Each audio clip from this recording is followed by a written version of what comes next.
Thank you, ladies and gentlemen. Thank you to all the honourable ministers. Just a couple of points, because we're getting a few queries in respect of the FNPF withdrawals.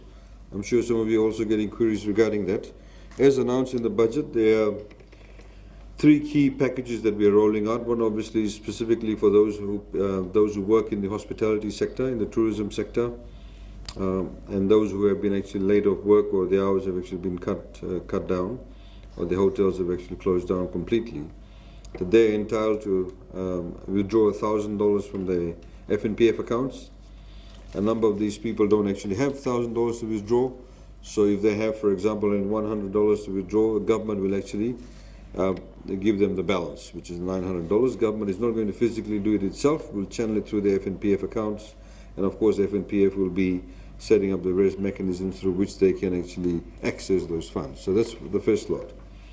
The second lot are those people who live in the confined areas. So, for example, Lautoka, and we hope, obviously, that the confinement period will end, subject to, of course, various conditions being fulfilled, and the Ministry of Health giving us the check-off on that.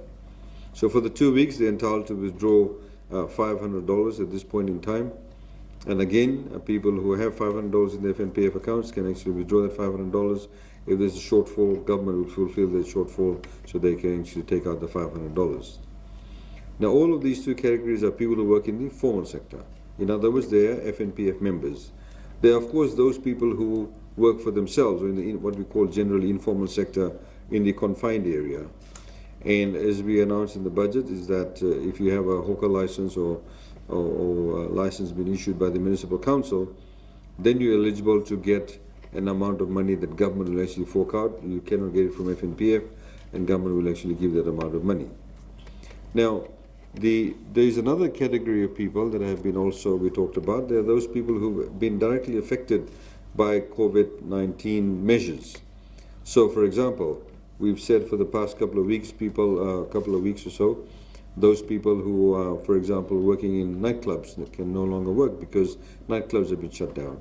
People working in gyms because gyms have actually been shut down. So they have been directly impacted upon by the COVID-19 measures. They also are entitled to withdraw the funds, which is currently the $500 that we are talking about at this point in time.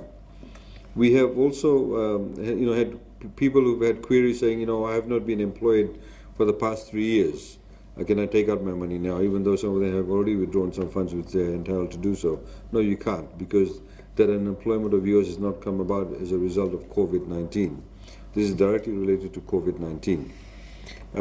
So we are now seeing, of course, as has been highlighted, some of the demands for some of our exports is in fact diminished or being reduced.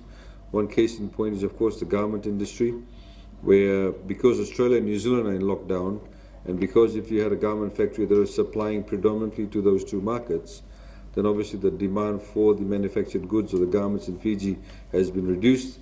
And as in the discussion that we had yesterday, as the Minister highlighted, Minister of Industry and Trade, that we had the Textile and Clothing and Footwear Council that were present yesterday, and they've said some of the factories are actually cutting back on their hours because there's less demand for the garments that they are making or have been making.